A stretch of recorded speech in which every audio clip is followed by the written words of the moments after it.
falar de Hebreos, capítulo 10 del 19. Así que hermanos, teniendo libertad para entrar en el lugar santísimo por la salvación de Cristo, por el camino nuevo. Bom dia, queridos, graça e paz. Vamos finalizar nosso módulo 1 hoje. Hoje é aula 9 e 10, lição 9 e 10 do módulo 1. A gente finaliza hoje o módulo 1. E aí eu já vou gravar durante o dia a primeira e a segunda aula do módulo 2, para que vocês possam assistir durante o dia. Eu vou mandar o link no grupo, porque nós, por conta do feriado, nós não fizemos a aula e isso acabou que gerou um atraso de um dia para nós. Então vamos orar? Pai, obrigado, meu Deus. Obrigado, meu Deus, por mais um dia diante do Senhor. Pai, nós consagramos esse dia de hoje ao Senhor. Dedicamos, meu Deus, o nosso dia ao Senhor, para a glória do Teu nome. Nós glorificamos o Senhor hoje.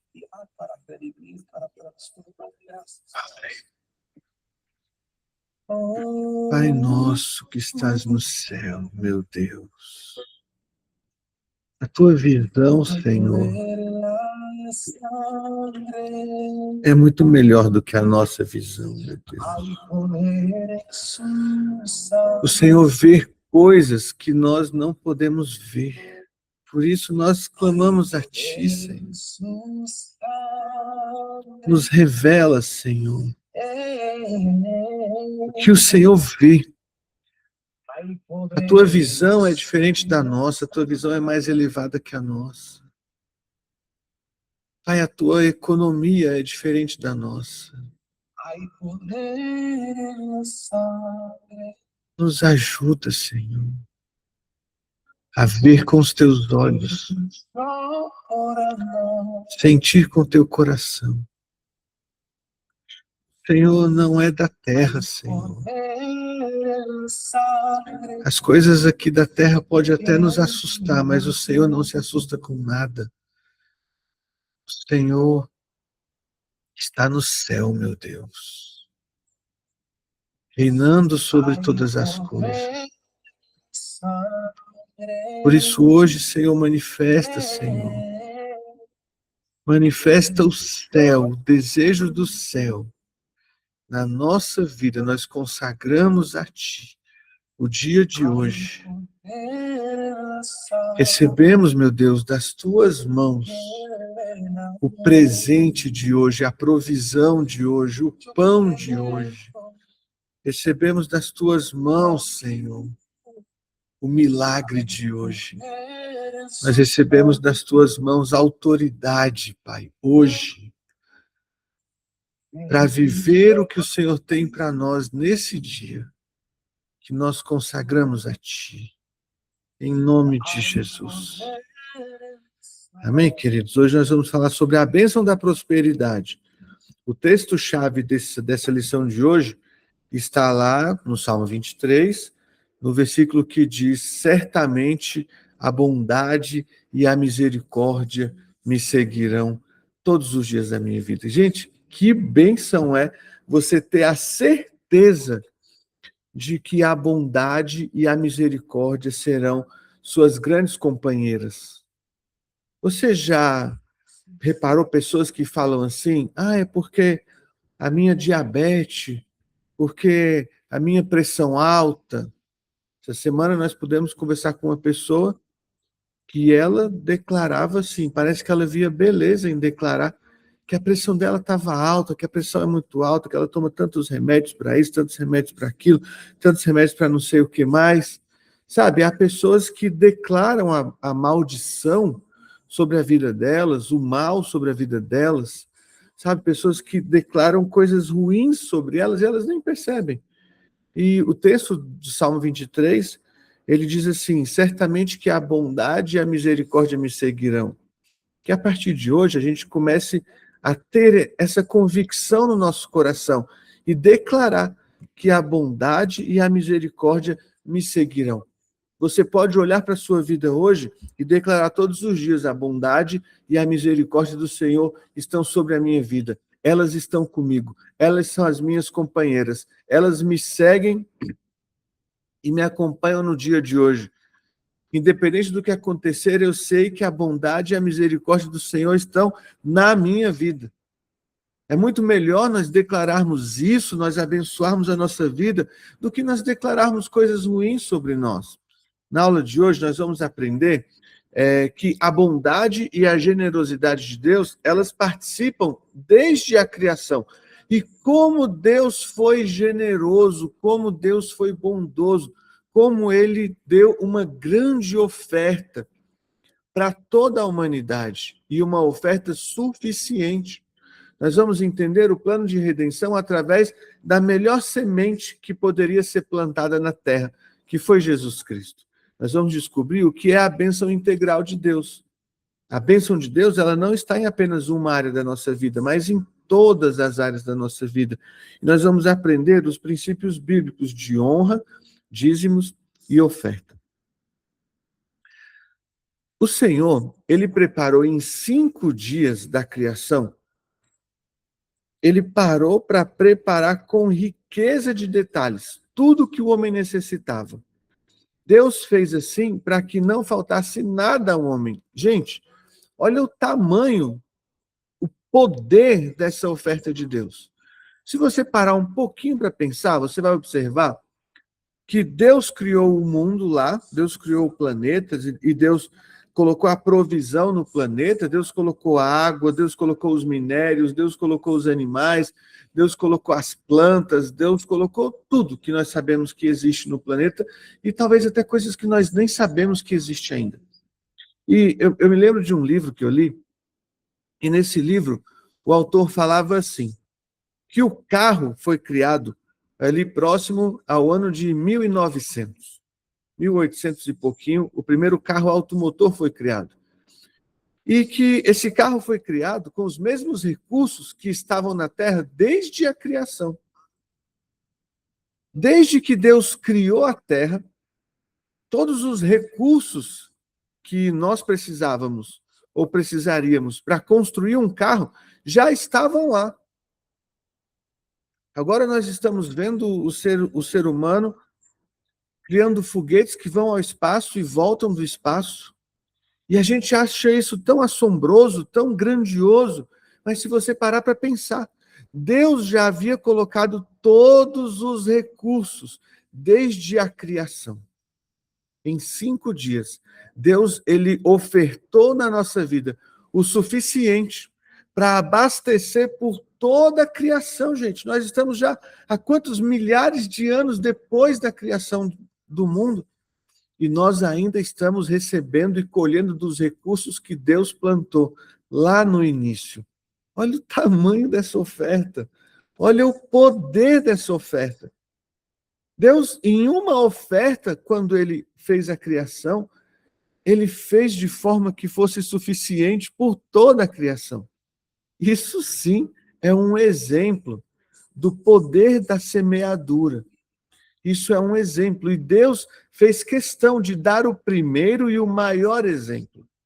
Ele foi tão generoso que ele preparou a provisão para todas as gerações vindouras, recursos naturais suficientes para que cada pessoa pudesse viver com o bem-estar de um príncipe. Queridos, não é muito legal? Imagine só, quantos tipos de laranja existem, quantos tipos de manga existem. Aí você fala assim, mas eu não gosto disso. A Rosa, eu não gosto de sushi, um exemplo. Mas o Senhor não deu só o peixe. Ele deu também a carne assada. Aí da carne assada a gente gosta. Tem gente que não gosta do milho, mas aí Deus não deu só o milho. E não deu só um tipo de milho. Ele deu uma grande variedade de milho, uma grande variedade de frutas, uma grande variedade de legumes, uma grande variedade de animais. Uma grande variedade de minérios. Se você fala assim, eu não gosto de ferro, ele deu ouro. Aí tem gente que fala, eu não gosto de ouro, mas tem a prata, tem o bronze, e daí tem uma grande variedade de tudo, porque a criação do Senhor, a oferta que ele nos entregou, foi abundante, foi suficiente e ela foi poderosa. Deus deu ao homem, quando ele criou tudo, a liberdade de escolha. Ele colocou duas árvores ali no meio do jardim. E, queridos, essas árvores estão na nossa vida e diante de nós todos os dias até hoje. Da decisão do homem dependeria o destino de toda a raça humana.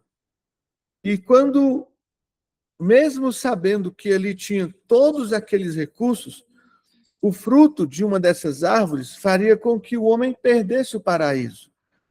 E mesmo em meio àquela abundância toda, o homem escolheu o fruto proibido. E esse fruto destruiu o homem, destruiu a humanidade.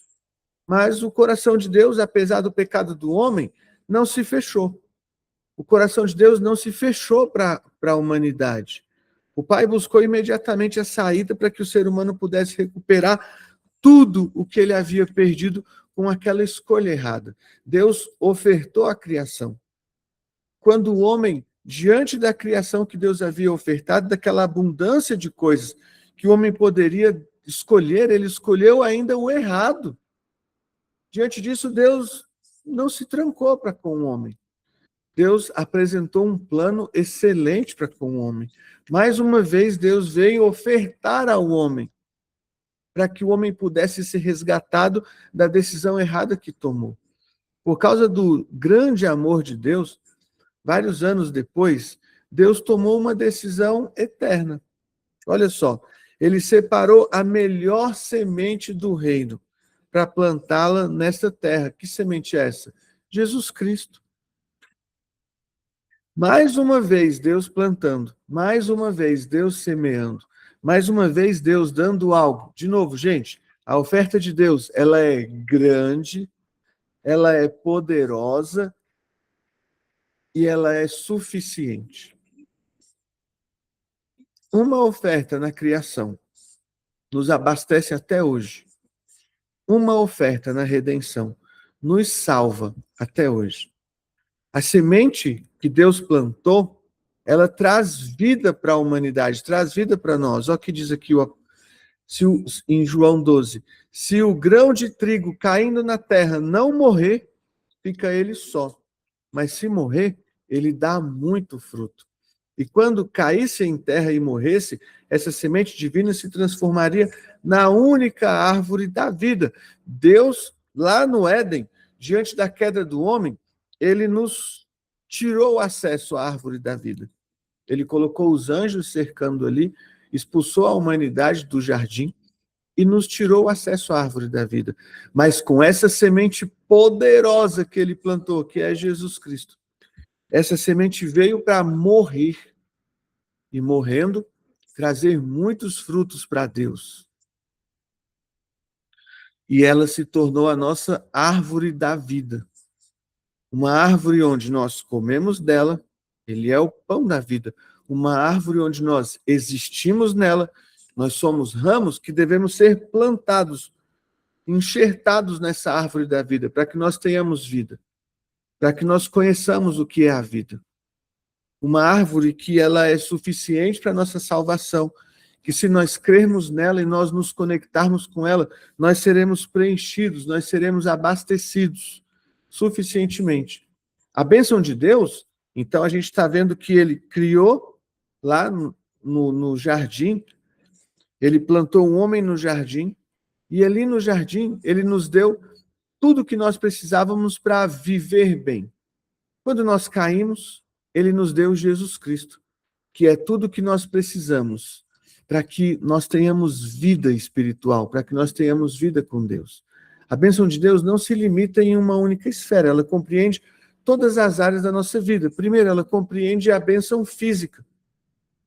Você pode, no seu corpo, receber a bênção de Deus, viver a bênção de Deus. Você pode receber a bênção de Deus no seu corpo espiritual, no seu homem interior. Ter conexão com Deus, ter vida com Deus. Ter uma caminhada com Deus e no seu homem interior receber a bênção. Você pode receber a bênção de Deus na sua alma, no seu ser espiritual, no seu ser emocional. E aí você tem a sua alma abraçada pelo Espírito Santo, como nós vimos lá atrás, e ele te traz os frutos, o fruto do Espírito materializado no seu dia a dia. E aí você tem uma alma sadia, você tem a bênção de Deus nas suas relações interpessoais. Você conhece alguém que é uma pessoa abençoada por Deus, mas que não consegue desenvolver amizades, relações, alguém que não consegue ter relacionamentos abençoados por Deus? Nós precisamos observar essas coisas. Observe a sua vida. Existe alguma área na sua vida onde você ainda não consegue ver a bênção de Deus? Talvez naquela área na sua vida você esteja precisando de Cristo nela. Talvez naquela área da sua vida você esteja precisando que a bênção e a misericórdia te alcancem. Talvez naquela área da sua vida você ainda não entregou a Jesus, não entregou ao Senhor.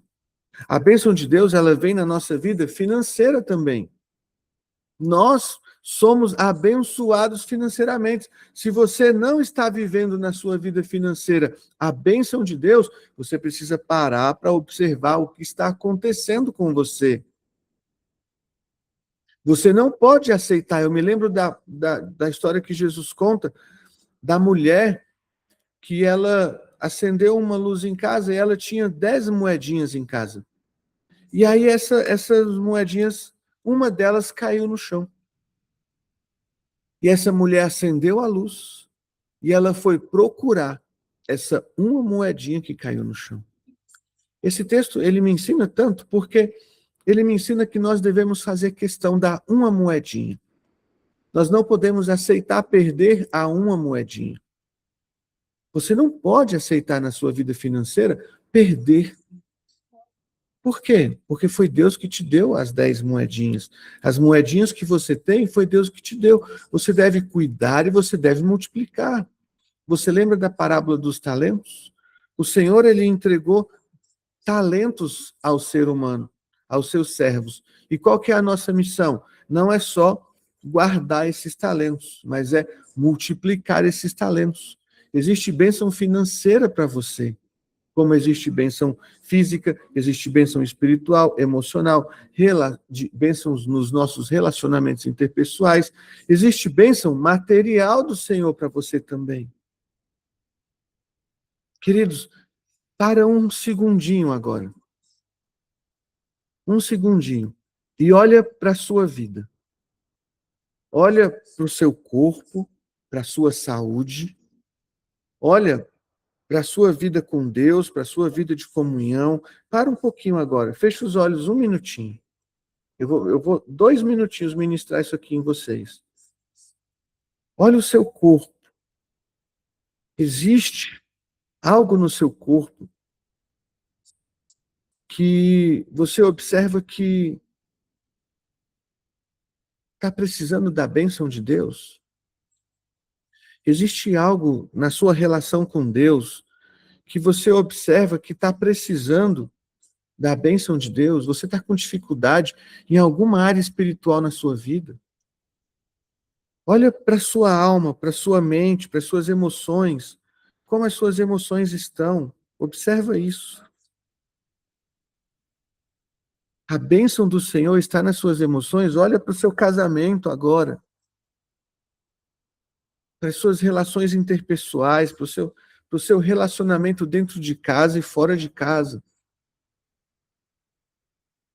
Você consegue ver a bênção de Deus ou está faltando alguma coisa? Olha para a sua vida financeira. Deus tem bênção para a sua vida financeira. Deus tem bênção para a sua vida material. Olha para os seus bens, para o seu patrimônio, para a construção de patrimônio na sua vida. Hoje, durante o dia, você vai meditar sobre isso. Você vai meditar sobre isso. Para que você observe na sua vida onde não está manifestada a bênção de Deus. Onde não está manifestada o cuidado, o poder de Deus. a provisão abundante de Deus. A gente viu que a oferta de Deus é abundante e ela é suficiente. Deus não fez na criação a terra de um jeito que faltasse algo, porque Deus é completo. Na sua vida não pode, não deve faltar algo, porque Deus é completo. Nós devemos buscar a plenitude, a completude da bênção de Deus na nossa vida. A prosperidade de Deus, ela vem em nossa vida, e isso é muito legal. Eu acho muito legal esse texto que o apóstolo João escreveu, essa carta do apóstolo João, que ele diz assim: amado, acima de tudo, faço votos por tua prosperidade e saúde, assim como é próspera a tua alma. Eu acho isso tão tremendo.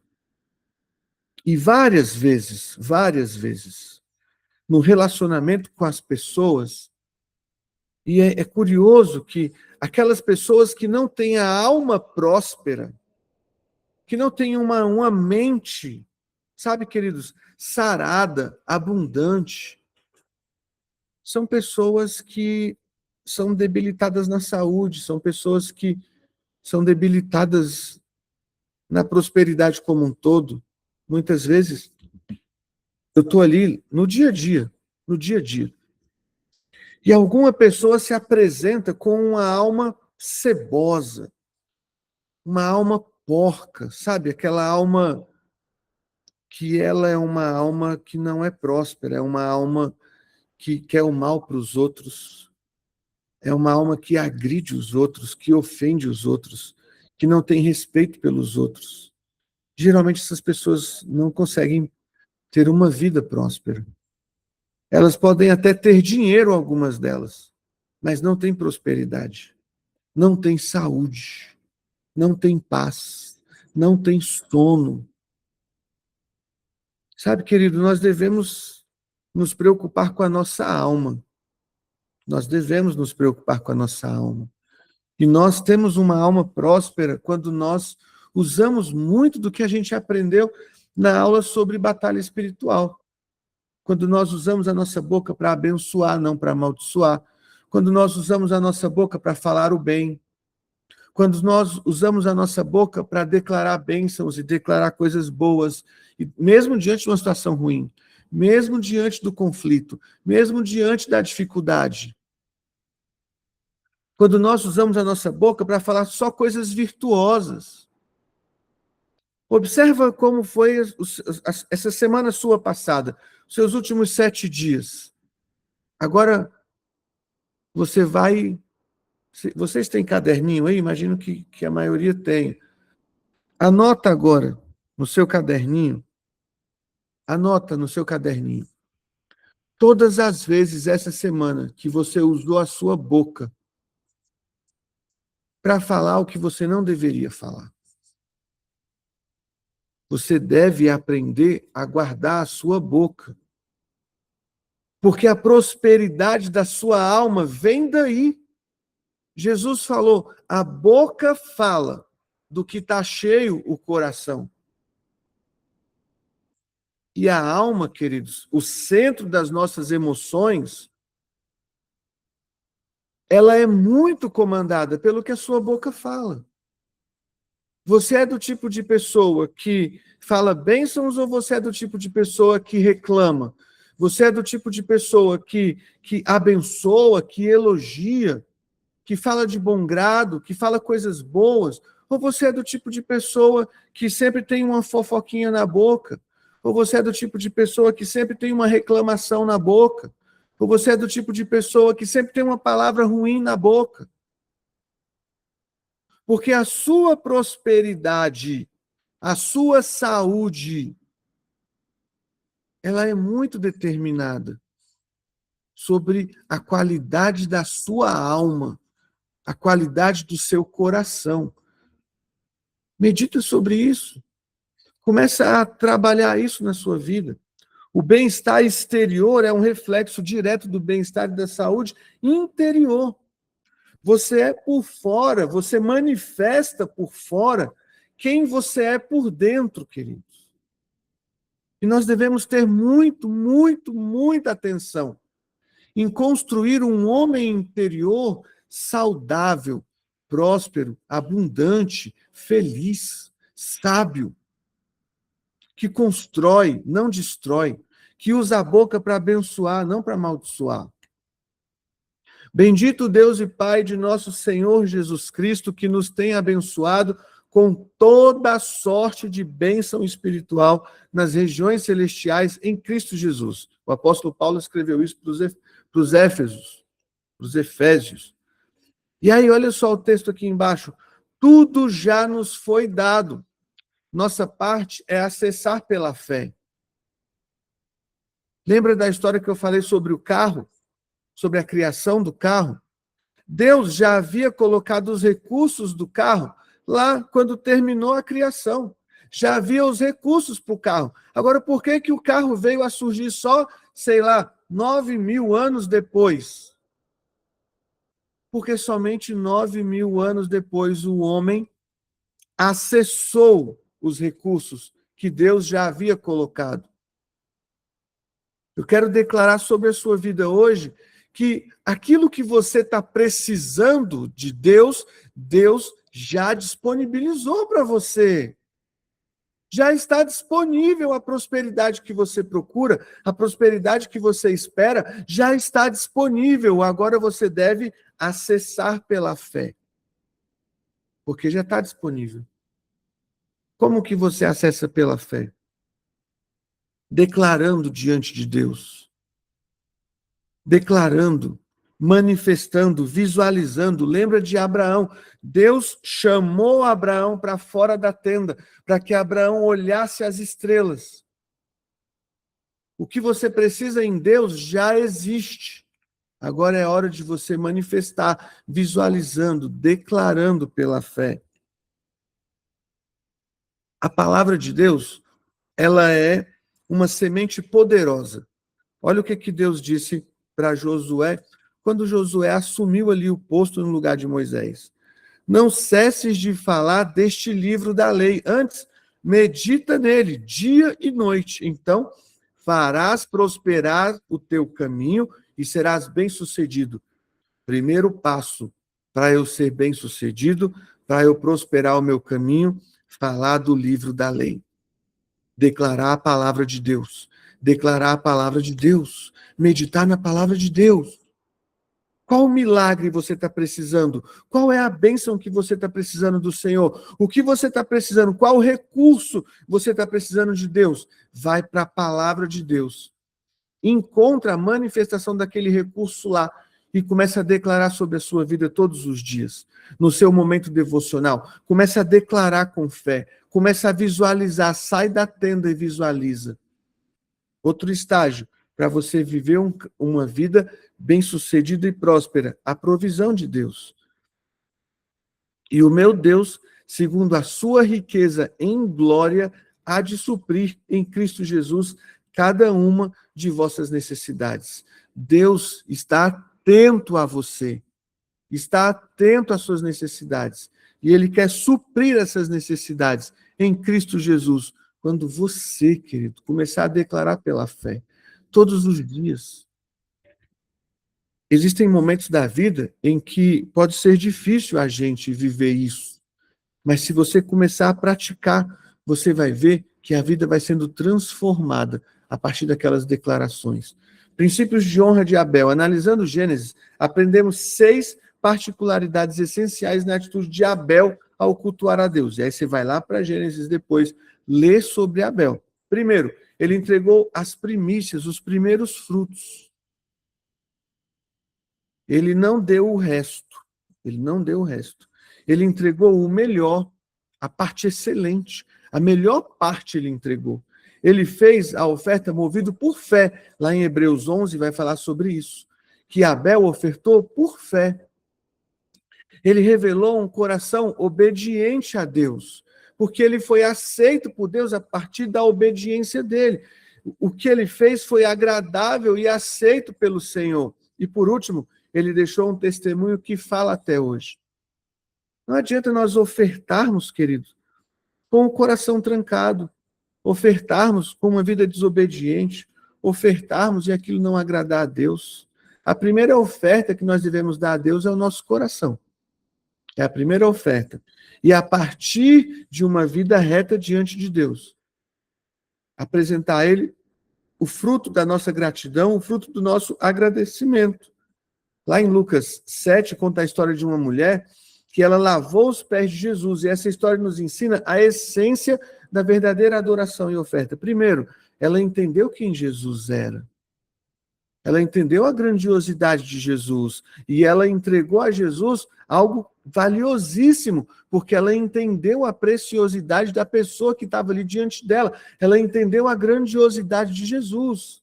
Quem não entende a grandiosidade de Jesus, querido, nunca vai conseguir ofertar a Deus. Ela não poupou lágrimas, não poupou beijos e não poupou aquele perfume valiosíssimo que dizem que valia o mesmo que 1 ano de trabalho de um trabalhador da época. Imagine uma oferta de 1 ano aquela mulher deu para Jesus, porque ela se entregou totalmente. Não só com aquela oferta, queridos, não só com o vaso, não só com o perfume, mas ela entregou lágrimas diante do Senhor. Ela beijou o Senhor. Você percebe que a oferta não é algo mecânico, automático, onde simplesmente eu pego o aplicativo do banco no celular, escaneio lá na igreja o QR Code e faço uma oferta. Não é algo mecânico, onde eu tiro, ponho a mão no meu bolso, pego um dinheiro e coloco lá na salva. Não é. A oferta, ela vem de uma entrega total. E a oferta manifesta um princípio de perdão muito grande. Jesus falou sobre aquela mulher, aquele a quem muito é perdoado, muito ama. Aquela mulher, ela sabia que o pecado dela era muito grande. E ela foi muito perdoada. E quem é muito perdoado, muito ama. Quando Jesus fala sobre essa parábola desse homem que muito devia, ele está nos ensinando que quando eu entendo o tamanho da minha dívida diante de Deus, e quando eu entendo o tamanho do perdão de Deus sobre mim, eu muito amo. E eu não tenho restrições diante do Senhor. Baseados nos ensinamentos de Deus, o dízimo é o fundamento da prosperidade bíblica. É o reconhecimento de que Deus é o dono de tudo que nós possuímos. E aí eu devolvo 10% para Ele. Porque tudo é dele, tudo foi Ele que me deu, a vida foi Ele que me deu, a saúde foi Ele que me deu. O dízimo é um ato de fidelidade que devolve ao reino a 10ª parte da nossa colheita. E ele garante proteção divina sobre as finanças e abre as janelas do céu sobre nós. E aí, para a gente terminar essa lição, 9 ensinamentos-chave sobre a oferta. Primeiro, é um ato de honra a Deus. Ofertar é honrar a Deus. Ofertar revela a generosidade no nosso coração. Ela revela e ela funciona como uma semeadura. Eu planto na certeza de que eu vou colher. Ela determina a proporção da colheita, porque conforme eu planto, eu colho.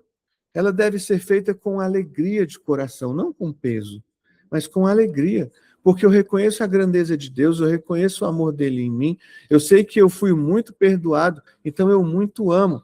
A oferta, ela exige obediência e ela exige fé, principalmente quando você vai ofertar, sendo que você não tem ainda. Você vai ofertar tendo pouco. Só que é no pouco que o Senhor nos honra. Sabe, eu me lembro quantas vezes eu ofertei tudo que eu tinha. Que eu não tinha quase nada. Ficava fácil. Hoje em dia, eu tenho dificuldade em ofertar tudo que eu tenho. Hoje em dia, eu tenho dificuldade em ofertar tudo que eu tenho.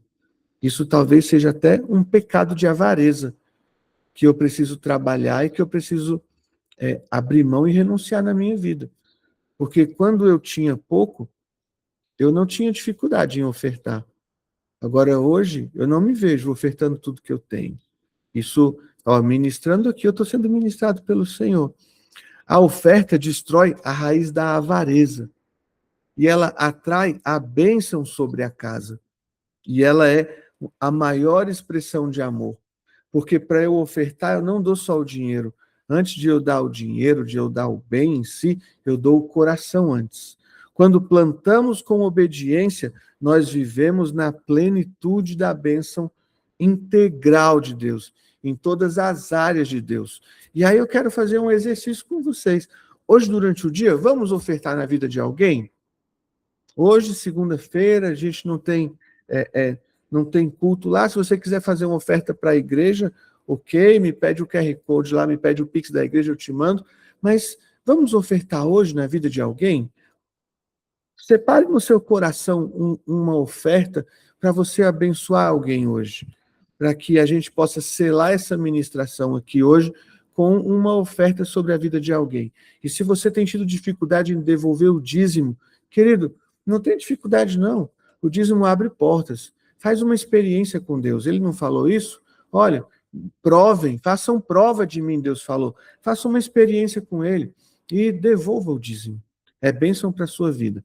Agora a gente vai para a lição 10, a última lição do módulo 1. O tema da lição 10, deixa eu colocar aqui para apresentação. O tema da lição 10 é edificando a minha igreja. Eu gosto desse tema aqui demais. Fala aqui, e habitarei na casa do Senhor para todo o sempre. O finalzinho lá do versículo 3, do versículo 6 de Salmo 23. E habitarei, esse aqui não existe não, o certo é e habitarei na casa do Senhor para todo o sempre. 4 pilares do nosso projeto. Primeiro, caminho, reconhecer e percorrer o caminho para ser parte da igreja de Cristo. O chamado, assumir o chamado para colaboração direta na construção dessa igreja. A essência, conhecer a fundo a visão G12, totalmente fundamentada nas escrituras. E, gente, eu vou falar um negócio para vocês. Eu sou apaixonado pela visão dos 12. Apaixonado por célula. É verdade. Já há 21 anos nós estamos mergulhados nesse ambiente e eu acho isso tão tremendo. Eu acho a igreja em célula tão viva. Eu acho o governo dos 12 algo tão forte, algo tão bacana de ser trabalhado, que se vocês conseguirem entender de verdade isso aqui no coração de vocês, eu ganhei já o ano. Porque quando o crente entende isso aqui, ele muda. Muda totalmente, muda a visão. E a disposição, disponibilizar-se para ser uma ferramenta útil na obra de Deus. Então, olha só, o modelo divino original. Na antiguidade, o Senhor entregou a Moisés o projeto completo do tabernáculo. A instrução foi clara, foi técnica e foi inegociável. Se vocês forem ler a instrução de Deus para criar o tabernáculo, chega é chato. Porque são tantos detalhes, detalhe do tamanho das coisas, detalhe da cor das coisas, do tecido das coisas, do material das coisas. Tal coisa vai ser de ouro, tal coisa vai ser de bronze, tal coisa vai ser de acácia, tal, sabe? Ele foi muito meticuloso em tudo. Olha o que fala aqui em Hebreus. Vê que faças todas as coisas de acordo com o modelo que te foi mostrado no monte. Hebreus 8, versículo 5. Deus é um arquiteto de detalhes. Ele sempre fornece o modelo exato para a sua habitação.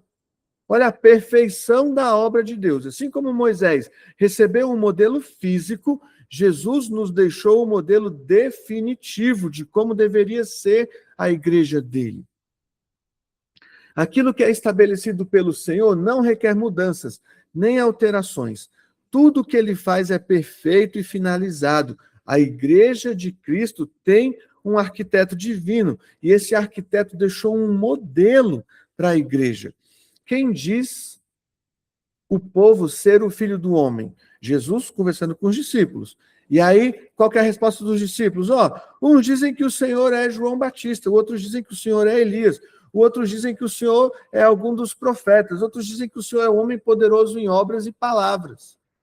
Aí Jesus perguntou, e vocês, quem dizem que eu sou? Aí Pedro respondeu, tu és o Cristo, o Filho do Deus vivo.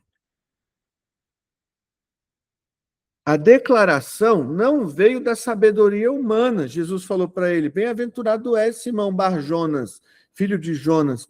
Também eu te digo que tu és Pedro, e sobre esta pedra edificarei a minha igreja. A declaração não veio da sabedoria humana, de carne ou sangue, mas foi uma revelação direta de Deus. A igreja universal é erguida sobre essa verdade. A revelação exata de quem Jesus é. Quem Jesus é? Jesus é o Filho de Deus. Ele é o Filho de Deus, ele é o Senhor. E aí os blocos de construção, templo e lares. Olha como a igreja primitiva trabalhava.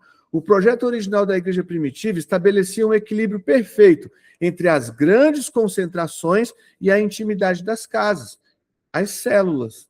Olha só, diariamente perseveravam unânimes no templo, partiam pão de casa em casa e tomavam as suas refeições com alegria. É lá o relato de Lucas mostrando como era a igreja primitiva. E todos os dias, no templo e de casa em casa, não cessavam de ensinar e pregar Jesus. Vocês veem, gente, como desde quando Jesus estava aqui, ele estava, se nós formos ler os evangelhos, Jesus estava nas sinagogas e Jesus estava nas casas. Ele estava nas sinagogas e ele estava nas casas. Quando ele foi, os discípulos estavam no templo, nas sinagogas, e os discípulos estavam nas casas. A força estratégica das casas. A estrutura das células foi a principal responsável por garantir a sobrevivência e o avanço da igreja.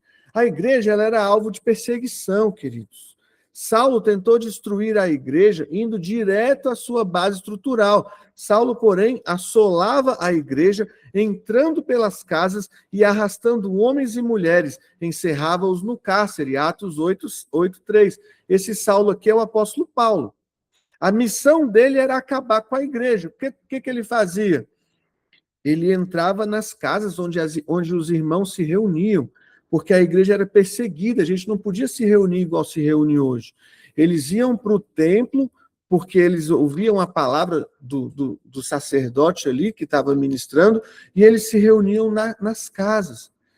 Não tinha esse nome célula naquela época, esse nome veio muitos anos depois com o pastor Poyonchu. O pastor Poyonchu que deu esse nome célula para essas reuniões. Ele teve essa revelação. Poxa, a igreja se reunia nas casas, e ele deu o nome célula para representar as células do nosso corpo, que precisam se multiplicar para que haja vida no corpo. Por isso o nome célula. E aqui o motor da expansão. A salvação chegou aos gentios através de uma reunião íntima em uma residência. Cornélio reuniu seus parentes e amigos íntimos em casa para ouvir a palavra de Deus. Isso não é a célula? Você reunir os seus parentes, os seus amigos em casa para ouvir a palavra de Deus. Isso é uma célula, queridos. Cornélio foi salvo pela célula e a partir de Cornélio o evangelho foi embora, porque o Senhor mostrou que o Espírito Santo não era só para os judeus, que o Espírito Santo era para todos. Que o Espírito Santo era para nós também. E nós fomos alcançados a partir dessas células que começaram lá na igreja primitiva. Olha como que funciona uma dinâmica do trabalho de Deus em nós. O corpo de Cristo, a igreja, não é o templo. O corpo de Cristo não é o templo. O templo é o lugar onde o corpo de Cristo se reúne. A igreja lá não é o corpo de Cristo. O templo não é o corpo de Cristo. Ali é o lugar onde nós nos reunimos. Olha o que diz aqui em Efésios. Ele mesmo concedeu uns para apóstolos, outros para profetas, outros para evangelistas, outros para pastores e mestres. Então, olha só. Deus ergueu um exército e esse exército é composto por apóstolos, profetas, evangelistas, pastores e mestres. Qual desses aqui é você? Você consegue já identificar? Você é um apóstolo, você é um profeta, você é um evangelista, você é um pastor, você é um mestre. Porque se você recebeu o Espírito Santo de Deus, algum desses 5 ministérios você tem. Esse exército, ele sustenta o corpo de Cristo com o trabalho, com a obra dele. Deus distribuiu esses dons com um objetivo, o aperfeiçoamento para preparar os santos para o seu serviço e a edificação. Levantar a igreja de maneira saudável e inabalável. E aí, nós temos na nossa igreja, a gente trabalha com a escada do sucesso, e onde que cada um dos ministérios está dentro da escada do sucesso. A escada do sucesso opera em perfeita harmonia com as ferramentas que Deus deu à igreja, com os ministérios que Deus deu à igreja. A escada do sucesso tem 4 passos: ganhar, consolidar, discipular e enviar. 4 degraus. Primeiro degrau, ganhar. Ele flui na função e na unção do evangelista. O evangelista, ele vai evangelizar as pessoas, ele vai apresentar Jesus para as pessoas e ele ganha pessoas para Jesus. E aí depois tem o consolidar. O consolidar, ele flui na função do pastor, que é cuidar de ovelhas. É o que a Paula e eu estamos fazendo com vocês já há alguns anos, com alguns meses com outros. Nós estamos consolidando, ajudando vocês a se firmarem na fé, ajudando vocês a consolidarem a fé de vocês. O discipular, ele flui na função do mestre, que é ensinar o caminho, ensinar a palavra. Sabe, aquele que já está consolidado, agora vai se tornar discípulo de Jesus. É algo mais aprofundado, é algo mais confrontador. O discipulado, ele é mais confrontador. E aí o mestre vai discipular.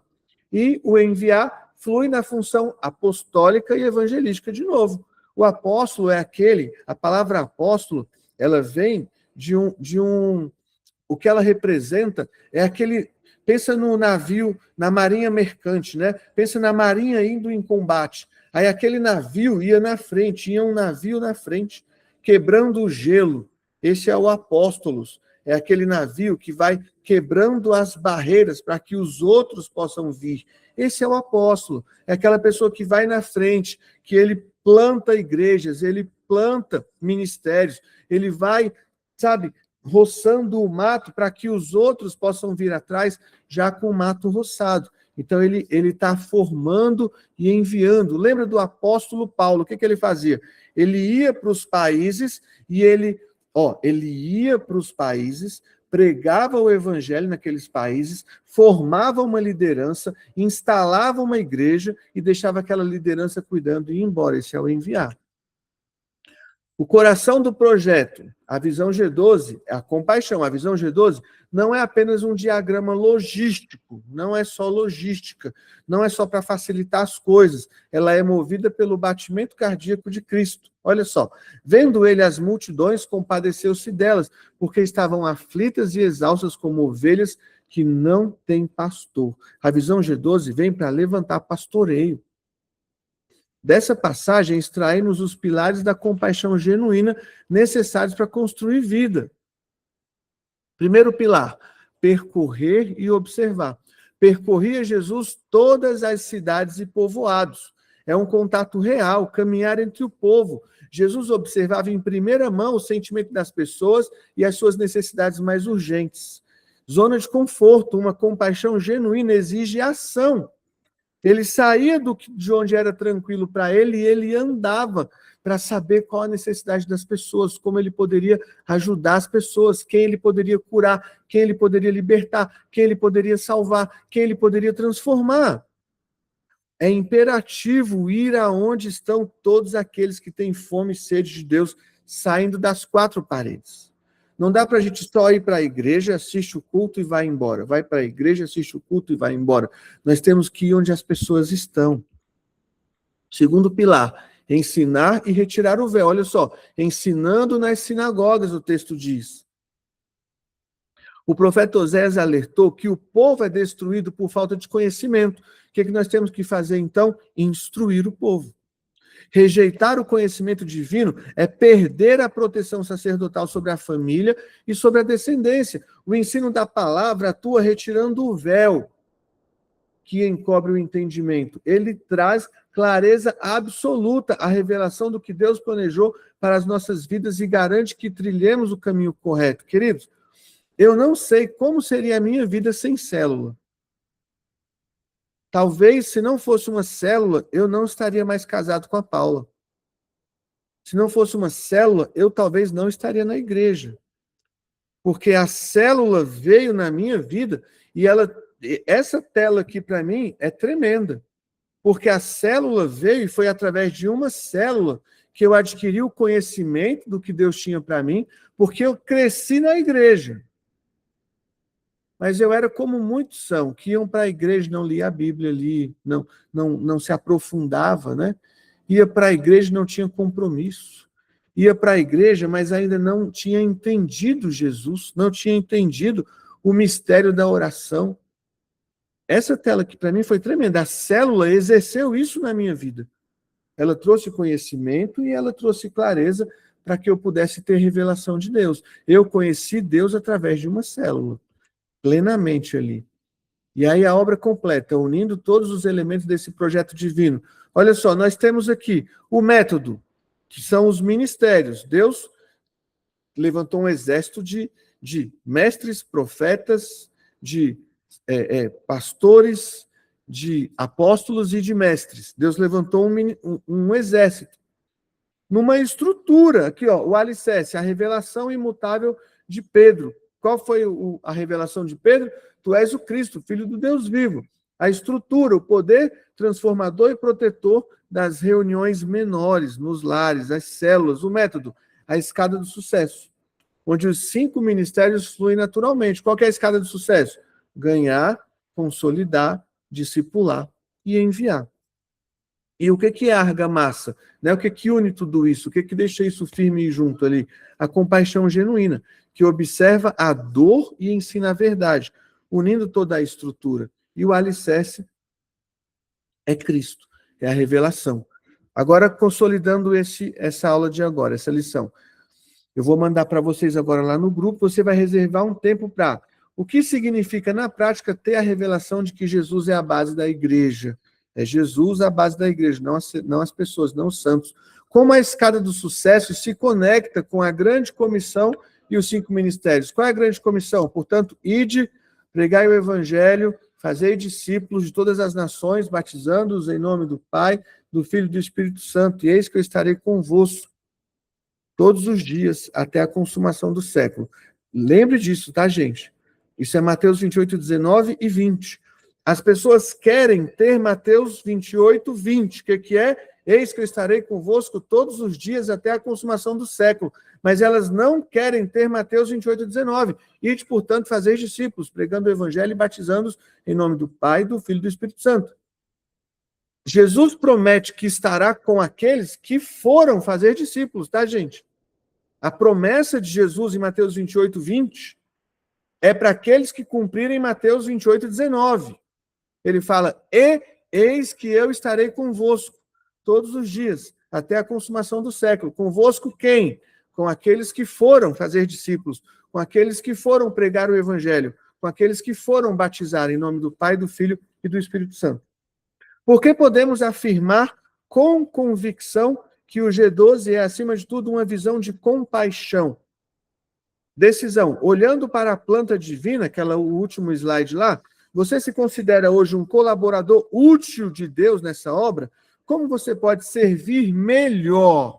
Como que você pode servir a Deus melhor? Tá ficando bom esse negócio, hein? O segundo módulo vai falar muito sobre isso. O segundo módulo vai falar muito sobre como funciona a estrutura da nossa igreja. Porque na nossa igreja, você já parou para pensar? Ó, tá aqui o Ailton, a Suzy ali do ladinho, estou vendo o braço dela, o Joseni, o Marcelo, a Márcia. Márcia, cadê essa câmera aberta aí? Tu não está dormindo aí não, né? E a Paula tá também. E você não dorme aí não, irmã. Não dorme aí não. Olha só, você já parou para pensar que você foi chamada para pregar a palavra de Deus? Você foi. Só que muitas vezes a gente pensa que para pregar a palavra de Deus eu preciso estar lá no púlpito pregando lá igual pastoral. Várias vezes eu já ouvi amigos meus falando assim, William, por que você não prega lá na igreja? Não, você tem que pregar lá. Você prega bem, você não sei o quê. Gente, deixa eu falar um trem para vocês. Eu não tenho vaidade nenhuma assim de ter que estar pregando na igreja.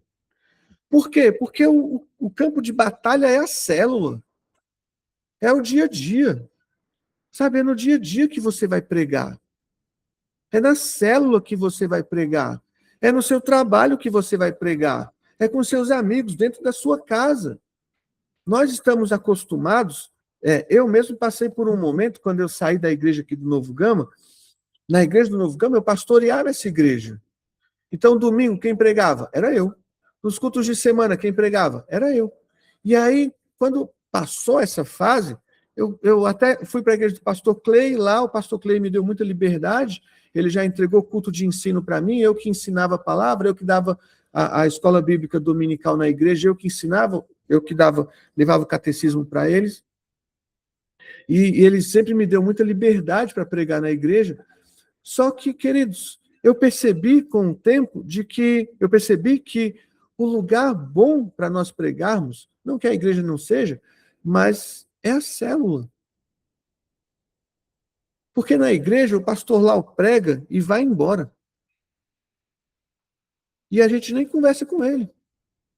Mas na célula você prega e aquela pessoa não vai embora. Ela está ali conversando com você. Durante a semana ela te manda mensagem. Durante a semana ela te conta as dores dela, o que ela está vivendo, como que ela está passando.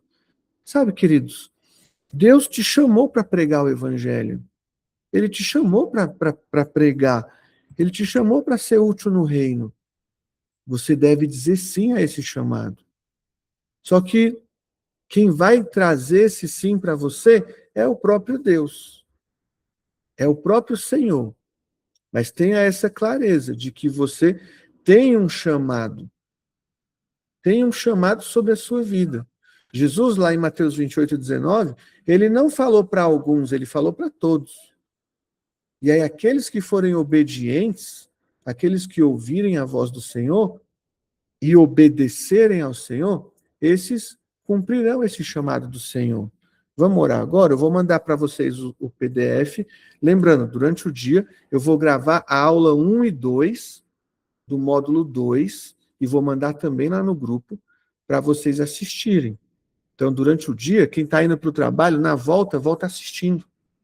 Tá bom? Na volta, você volta assistindo. Você para um tempinho, vai ser 1 hora, ó. Estou terminando agora, 1 hora cravada. Outra coisa eu quero pedir para vocês. Se você puder entrar 5h59, 5h57, 5h55, entrar antes, porque eu entro 5h55. 5 horas, na verdade, eu já estou aqui, mas 5h55 eu já estou com o link, já está tudo pronto, está rolando a musiquinha aqui para você ficar ali orando, se preparando. Por que isso? Porque quando você entra depois das 6, eu tenho que ficar controlando aqui, permitindo você de entrar. Eu não, a não ser que eu aprenda aqui como que eu faço para não precisar de permissão, todo mundo já entrar direto. Eu vou ver se eu aprendo isso. Mas se você puder entrar um pouquinho antes das 6, é melhor, me ajuda mais, tá bom? Vamos orar? Pai, obrigado pelo ensino de hoje, Senhor. Obrigado, primeiro, porque o Senhor nos ofertou. O Senhor nos ofertou a vida.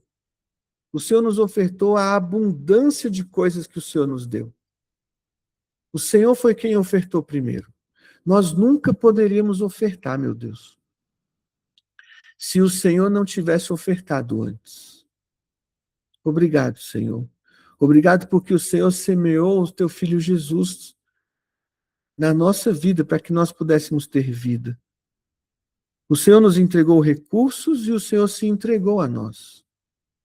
Agora, Senhor, é a nossa vez de ofertar os nossos recursos e a nossa vida ao Senhor. Pai, obrigado por isso. Obrigado, meu Deus. Obrigado porque o Senhor plantou um exército na terra. Um exército para ganhar, consolidar, discipular e enviar pessoas. Um exército que diz sim ao seu chamado. Um exército, Senhor, de homens e mulheres que não se acovardaram, pelo contrário, levantaram a mão e disseram: eis-me aqui, envia-me a mim. Pai, obrigado, Senhor. Eu te agradeço por esse exército, porque foi por causa desse exército e através desse exército que o Senhor me encontrou, que eu encontrei o Senhor. Esse exército salvou a minha vida, Senhor. Salvou o meu casamento, tem salvado os meus filhos. tem nos ajudado até hoje, Pai. Por isso eu te agradeço. Te agradeço em nome de Jesus. Que o Senhor possa colocar em todos nós a consciência de que nós fazemos parte desse exército onde Cristo é o general e nos chamou para a guerra, nos chamou para a batalha. Que nós não devemos ficar na nossa zona de conforto, mas que nós devemos nos levantar, Senhor, como generais de guerra, Senhor, para trazer novos soldados a esse exército, treinar esses soldados, consolidar esses soldados, discipular esses soldados, para que eles sejam enviados como generais no teu reino, Pai. E em nome de Jesus. Senhor, que o nosso dia seja uma bênção. Eu declaro bênção de Deus sobre as nossas vidas hoje, Senhor. Aqueles que precisam vender, que o Senhor traga a provisão da venda hoje, Pai. Pai, eu abençoo lá, Pai, o Ayrton, Pai. Traz a primeira venda dele, Senhor. Envia um cliente, Pai. Traz a primeira venda, abre as portas para ele nesse mercado que ele está começando agora, Senhor. Pai, traz novos clientes para o Marcelo, Senhor. Em nome de Jesus. Traz na mente do Marcelo, Senhor, a ideia que o Senhor tem para ele, para que ele escale, Senhor. Pai, traz, Senhor, novas fontes sobre o Joseni, Senhor. Sobre a Parque Sul, sobre a Agrodap, Senhor. Consolide, Pai, a Parque Sul, Senhor. Aumente os lucros. Senhor, plante na mente dos vendedores lucratividade, não apenas número. Não apenas quantidade, mas qualidade de vendas. Senhor, faça com o gado, Pai, como o Senhor fez com Jacó. Multiplique, Senhor. Que o Joselino não vai nem entender, Pai. Multiplique. Pai, abençoe o comércio da Márcia, Senhor. Do marido dela, meu Deus.